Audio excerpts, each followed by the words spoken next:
इन शर्मनाक तस्वीरों को जरा गौर से देखिए। दारू और मुर्गा छन रहा है।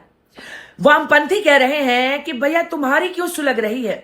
बच्चे जश्न मना रहे हैं। जश्न मना रहे हैं जीत का। जश्न मना रहे हैं सदी के सबसे बड़े नायक, सदी के सबसे बड़े नेता नरेंद्र मोदी को घुटनों पर लाने का। जश्न मना रहे हैं धर्मेंद्र प्रधान के इस्तीफे का। जश्न मना रहे हैं सत्ता को जड़ों से हिलाने का। इन तस्वीरों को देखकर बहन जी के मन में सिर्फ एक ही प्रश्न खड़ा होता है कि क्या यह पूरा आंदोलन सिर्फ और सिर्फ नरेंद्र मोदी को घुटनों पर लाने के लिए था, धर्मेंद्र प्रधान के इस्तीफे के लिए था? क्योंकि जहां तक बहन जी को ज्ञात है, यह आंदोलन उन 21 छात्रों को न्याय दिलाने के लिए था जिन्होंने नीट पेपर लीक की वजह से, करप्ट एजुकेशन सिस्टम की वजह से अपनी जान गंवाई।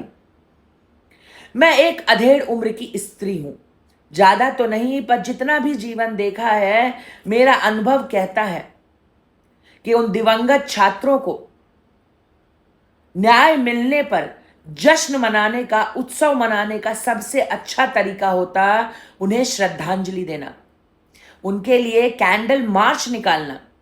जिस जंतर मंतर पर पिछले कई दिनों से तुम उपद्रव कर रहे थे, उसी जंतर मंतर पर उन 21 छात्रों की आत्मा की शांति के लिए प्रभु से प्रार्थना करना। लेकिन गौर करिएगा, जिस मंच पर माता सीता का अपमान किया गया, जिस मंच से प्रभु श्री राम का निरादर किया गया, जिस मंच पर एक 75 साल के बूढ़े को अभद्र, अपमानजनक, अश्लील गालियां दी गई, उस मंच से आप सभ्य व्यवहार की उम्मीद कैसे कर सकते हैं? है ना? जय श्री राम मित्रों, मैं रेवा द्विवेदी अपने चैनल पर आप सबका स्वागत करती हूं।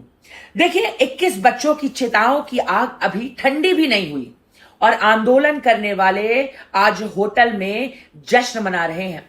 सवाल यह है, आंदोलन न्याय के लिए था या सिर्फ राजनीति के लिए? अगर 21 छात्रों की मौत सिर्फ एक आंदोलन का पोस्टर थी, तो आज का ये जश्न बहुत सारे सवाल खड़े करता है। आइए जानते हैं कहानी का दूसरा हिस्सा। आज मैं यहां कोई मीठी मीठी बातें करने नहीं आई हूं। आज मेरे दिल में जो आग लगी है, उसका हिसाब मांगने आई हूं। 21 मासूम बच्चों की चिताओं की आग अभी ठंडी भी नहीं हुई थी और आंदोलन का ढोंग करने वाले आज 5 सितारा होटल में बैठकर जश्न मना रहे हैं, दारू और मुर्गे की पार्टियां उड़ा रहे हैं। मैं पूछना चाहती हूं, शर्म हया सब बेच खाई है क्या? सवाल सीधा है, यह आंदोलन उन मासूम बच्चों को न्याय दिलाने के लिए था या अपनी गंदी राजनीति चमकाने का मात्र एक धंधा था?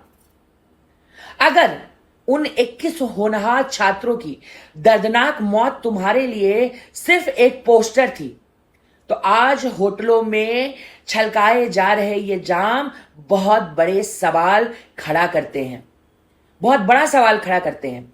इन 5 सितारा होटलों का लाखों का किराया, 50 कमरे और ये ऐशो आराम, यह काला धन किस किस राजनीतिक दल की तिजोरी से आया है?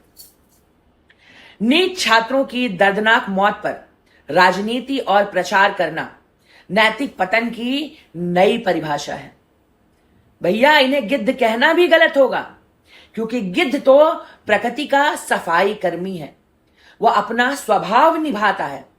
लेकिन कुछ ऐसे भी इंसान होते हैं जो दूसरों की त्रासदी, बदनामी या मौत में अपना स्वार्थ और मुनाफा तलाशते हैं। ऐसी मानसिकता किसी भी समाज के लिए सबसे बड़ा अभिशाप है। जब हमारे शिक्षा मंत्री श्री धर्मेंद्र प्रधान जी ने भारत के महान ऋषि मुनियों और शूरवीर राजा महाराजाओं का सच किताबों में शामिल किया, तो विदेशी आक्रांताओं के इन चेलों को मिर्ची लगी और बड़ी बुरी तरीके से मिर्ची लगी। 65 सालों तक जिन्होंने हमें विदेशी लुटेरों का इतिहास पढ़ाया, आज जब सच सामने आ रहा था तो एक साजिश के तहत धर्मेंद्र प्रधान जी का इस्तीफा मांगा जा रहा था। चुनाव आते ही ये पाखंडी नेता हिंदू बनने का नाटक करने लगते हैं ताकि हमारा और आपका वोट ठग सके। लेकिन सबसे बड़ा सवाल आज भी वही है कि क्या 21 छात्रों की मौत पर न्याय की लड़ाई लड़ी गई या उस दर्द को राजनीतिक हथियार बना दिया गया। चुनाव आते ही कुछ लोग, कुछ राजनीतिक दल अचानक मंदिर जाने लगते हैं, तिलक लगाने लगते हैं, सनातन की बातें करने लगते हैं, जनता के सामने खुद को हिंदू हितैषी बताने की पुरजोर कोशिश करते हैं। अब फैसला जनता को करना है कौन वास्तव में संवेदनाओं के साथ खड़ा है और कौन सिर्फ अवसर देकर राजनीति कर रहा है। मैं हूं आपकी बहन जी, आपकी अपनी बहन जी। अगर आपको लगता है कि देश में हर आंदोलन की फंडिंग और मंशा की निष्पक्ष जांच होनी चाहिए तो इस वीडियो को ज्यादा से ज्यादा शेयर कीजिए और अपनी राय कमेंट में जरूर लिखिए। बहन जी के छोटे से चैनल को सब्सक्राइब करिए। अपना प्यार, अपना समर्थन, अपना सहयोग, अपना आशीर्वाद बहन जी पर बनाए रखिए। जय श्री राम, जय हिंद।